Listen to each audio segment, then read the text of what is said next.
listening to an exclusive interview on WNS. Okay, folks, joining us on the show this week, you might have seen him in the Cruiserweight Classic. In fact, I know you did. It is our guest this week, Sean Maluta. Sean, welcome to the show. Thank you very much for having me, my man. We appreciate your time for everything Sean Maluta related. You can follow him on Twitter at Savate Kick, Savate Kick. So welcome to the show. How are you doing? I'm doing great, man. How about yourself? Oh, doing great. Now, you recently involved in the Cruiserweight Classic on the WWE Network, which was absolutely phenomenal. And I'd really like to get your experience throughout the entire journey. So when you first found out you were selected, well, first off, how were you selected for the Cruiserweight Classic? Well, basically, I've had about a 9-year or so career now, and I've been lucky enough to have a lot of tryouts in the last, I want to say, about 4 years.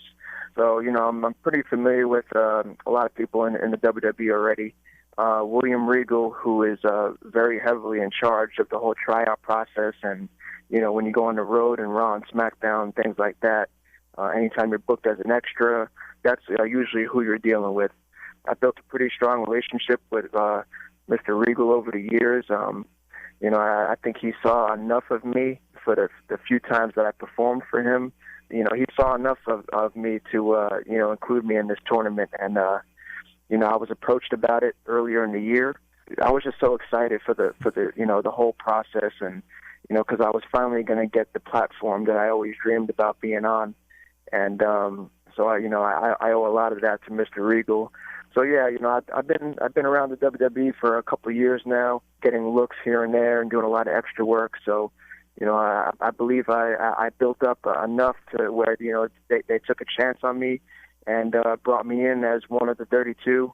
And, the rest was history. Yeah, very cool. And that's one of those things where out of every wrestler out there in the world trying to get in, you're one of the few 32 that actually got the chance to perform in front of the crowd. You did go out in the first round, unfortunately, going up against Ibushi. But take us through the events of, okay, so you've gotten the call, you've been selected, you're backstage in the room with everybody. Take us through that. Who all is in there giving pep talks? Was it Triple H? Was it William Regal? Was it all of them? Like, give us sort of a vibe, a visual. Yeah, the whole experience was just surreal. It started at the Performance Center earlier that week, kind of, meeting the coaches and everybody that was involved in putting the whole tournament together. So that was pretty cool. Also, obviously meeting the other 31 guys that were going to be competing. So it was a couple of days of that. And, like you said, Triple H, from, him to everybody down, a lot of good talks, a lot of insight on how the tournament was going to work and what was to be expected of it. Really cool stuff. I remember, I think it was the Tuesday before the taping, Triple H talked to us, and, all 32 of us were there. And, he was just basically talking about the opportunity that this was going to be. And I think it was, obviously this was an idea that they've had for a while now, maybe even years, but nobody really knows how it's going to turn out until after it's over and done with. And eventually the whole thing was such a success that, the Cruiserweight division was rebirthed from this tournament, at least I believe. So it was, it was a lot of interactions throughout the week. I could just remember Thursday was the day of the first round of taping. And man, it was just, a lot of excitement, a lot of nerves. I was just so excited to finally reach this moment. My first official match performing in the WWE ring. It's all I ever dreamed about. It's all I ever wanted. And I was just lucky that it happened on something so prestigious as this Cruiserweight Classic. Very cool. And one of the things that I personally really enjoyed about the Cruiserweight Classic was the different vibe that they gave off before, during, and even after the matchup, where they had the handshakes, the raising of the hand after the matchup with both guys standing there, just a all-around different vibe. They even had video packages for every member of the Classic. When they got to you, did you want your heritage to be brought up, or did you want it to be more of a, no, this is me doing my own thing? I don't really have a problem with it. I'm very proud of my family and the heritage that I come from. A lot of guys that you see on TV today, like Roman and the Usos, I spent time as a kid with them, mm-hmm. And so I knew I knew it was going to be brought up. I had no problem with that at all. Ever since I got into this business, I always wanted to control my own performance, and I always wanted to be looked at as I just want to be judged as my own person, and just judge me on my performance out there. So the whole family ties, that's cool too. Mm-hmm. I really didn't have a problem with how anything was presented. I thought everything was great. The little stories the rest of the competitors were telling, it was great insight of what it took for all of us to get here, and my family was a big part of that. My Uncle Alpha, I could talk days about. He's like a father to me. So I've been around him my whole life. He's my mentor. And, he's the reason why I'm doing what I'm doing today, and the reason why I've had so many great opportunities in the past. So, the whole family thing was cool. It was, it was pretty much inevitable that they were going to mention that. At the end of the day, no matter who your family is, you got to go out there and produce. You got to go out there and perform, mm-hmm. and put on the show that people expect from you. And that's all I try to do. Very cool. At what age did you decide that you wanted to be a wrestler? Now, obviously, growing up, being in that particular family, the Samoan dynasty, of course, it's around you regardless of what you want to be. But at what point did you say, yeah, that's something I'd like to do? You probably hear a lot of guys say that this was their dream and wrestling was it for them. That couldn't be any truer for me. It seems like I've been around training centers and indie events my whole life, and I had to be in the state of Pennsylvania. I had to be legally 14 years old to start training seriously. So I already knew years prior that's what I was going to do. I did some things here and there when I was a kid. I played Little League baseball for a couple of years, and the bigger thing than that was I spent 7 years training Taekwondo, karate, and martial arts, which I think kind of contributed to my athletic background. But at the end of the day, wrestling was going to be it for me. I just had to wait till I was of age to start that whole process. And I lived in New York at the time, and I would make the commute to Pennsylvania, where the Wild Samoan Training Center was located at the time, and it actually still is. It's run by Sam Mu up there, and it's run by my Uncle Alpha down here in Florida. So, at 14 years old, I was more than ready to be in there and ready to go. And again, the Pennsylvania laws, you had to be 14 to start training, and then you had to be 18 to start working on shows and different events and things like that. So, I just stuck to the process and stuck to the plan. WXW is my home promotion. That's the company that my uncle owns. So that was pretty much where I got my first knack of experience. Very cool. A lot of fans growing up, they say that one particular moment made them become a wrestling fan. For a lot of the now becoming older generation, it was the smashing of the coconut by Roddy Piper over Superfly Jimmy Snuka. Yeah. But obviously, now that the newer generation is getting younger and younger, what was the moment for you that you were a wrestling fan, if you can recall? I don't think it was just one moment. I've been so blessed to have a lot of opportunities, even as a baby and a kid growing up. Like, for example, my Uncle Alpha, when he was a manager for the Head Shrinkers back in '92, '93, years like that. I'm like 4 or 5 years old at that point. He was actually able to take me on the road with him for a little bit, and I got to experience some of the first Raws ever. So I got to meet, all my heroes and idols at a very young age. Guys like Shawn Michaels and Mr. Perfect. I got pictures with all those guys. As a baby almost. So I think all that kind of contributed to just expanding my love for the business. I mentioned just always constantly being around training centers and rolling around, and just I wanted to be one of the boys before I was one of the boys. It was just my thing, man. And a lot of time growing up, I was one of those kids. I had to VHS tape everything. It was pretty much it was the only dream that I ever had. It was almost like an obsession, and that's why it's so humbling to finally achieve some success this year. But at the end of the day, a lot of my childhood contributed to what I'm doing now. Right on. Going back into the Classic, you fell in the first round going up against Kota Ibushi. How was it working against Ibushi? Unbelievable. Kota Ibushi, so much respect for him.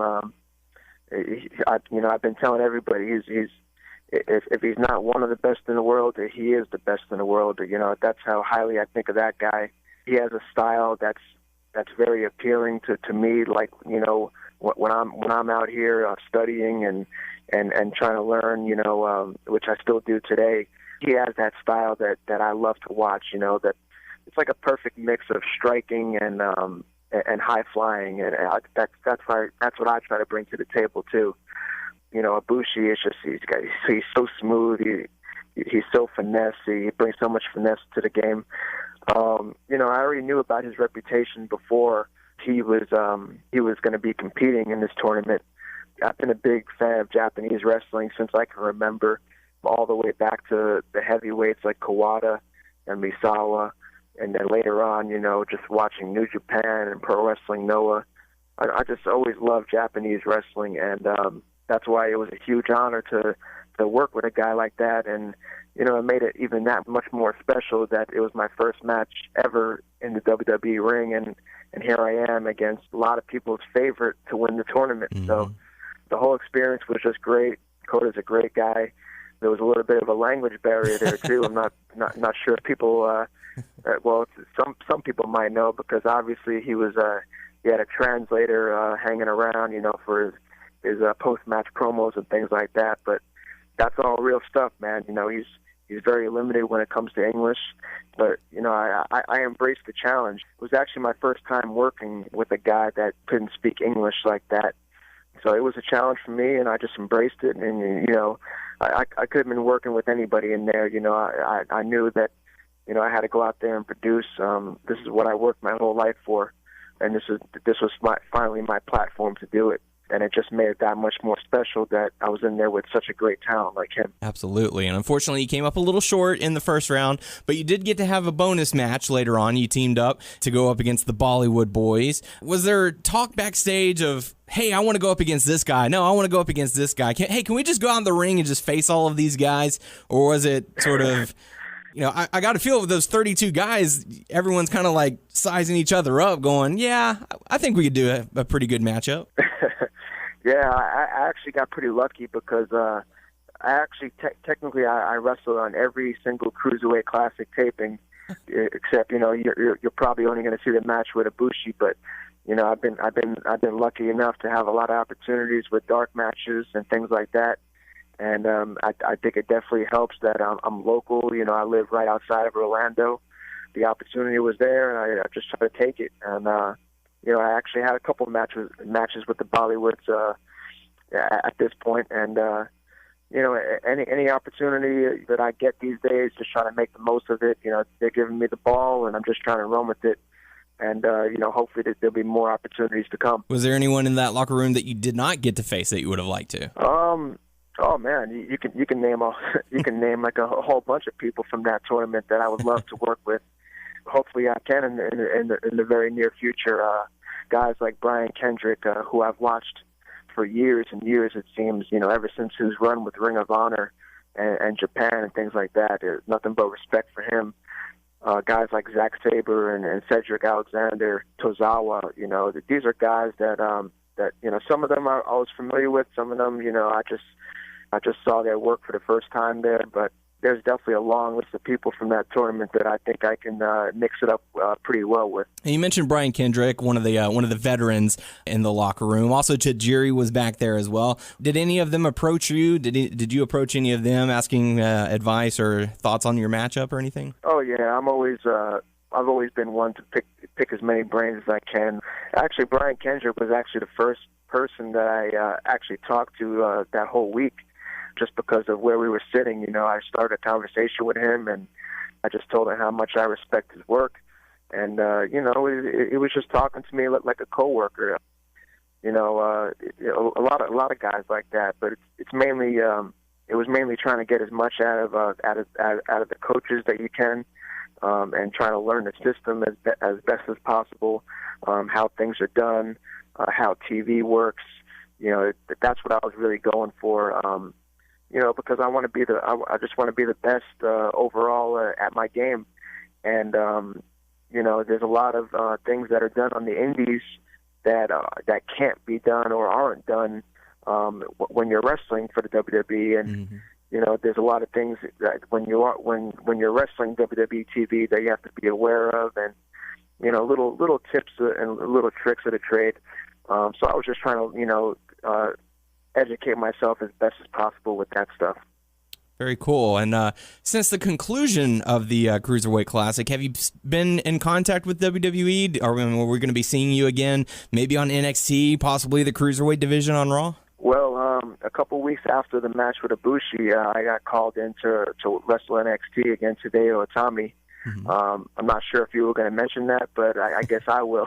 It's just because that match means so much to me. I talked about Ibushi style and how much I respect him, but Hideo Itami, oh man, he's just another level to me when it comes to he's literally one of my favorite wrestlers of all time, and that was another special moment. Here I am, my first match on NXT, and I get to share that with him, and it was just special for a lot of reasons. It was his first match coming back from surgery, so that was pretty cool. I was one of the first guys from the Cruiserweight Classic that got eliminated that was later seen on TV, so that was pretty cool. It's just opportunity is a big word, and you never know what's going to happen in the near future. Right now there hasn't been any talks. I am local. I'm right outside of Orlando, so I've been frequently booked for a lot of NXT, as doing extra work and things like that. Regardless of if I'm being used or not, they have enough faith in me to consistently book me with that, and I'm just so honored and blessed for that. So, hopefully, like I said, man, just hoping for more opportunities in the future. Very cool. And like to know a couple things about you outside of the ring. What do you like to do as far as hobbies? I'm kind of a simple guy, I love hitting the gym, at least 5 times a week. Outside of the ring, you can catch me just watching football, pretty much if I don't have any kind of wrestling on my TV, there's some kind of sports going on, like I'm a big football fan, pretty big basketball fan, I just enjoy sports, I love working out. Movies, it's just pretty basic stuff. But, honestly, a lot of my time is really watching wrestling and not just watching it just to watch it, but, critiquing things and dissecting things and writing things down. That's one of my biggest hobbies, to be honest. Very cool. And do you have any upcoming shows in the next couple of months that you'd like to promote, so some of your fans might be able to attend? I do. WXW is still my home promotion, I should say. We're located right outside of Orlando in Mineola, Florida. We have our next show October 15th. I'm currently the world champion there, so I'm always I can always be seen there. That's been my home. I got a match coming up in San Antonio, Texas, coming up in November. We have our own Wild Samoan Tag Team Tournament. It's been an annual thing for the last few years. That's coming up in December. Basically, any kind of events coming up that I'm going to be a part of, I'm almost sure to be posting on Twitter and Facebook and things like that. You mentioned my Twitter. It's @SavatKick. Facebook, Sean Maluta. You can find out any kind of events like I got coming up on there. Very cool. Awesome. Well, we certainly appreciate your time, and best of luck to you. Hope NXT comes calling for you again. Sean Maluta, has certainly been a pleasure. Thank you, man. I appreciate it.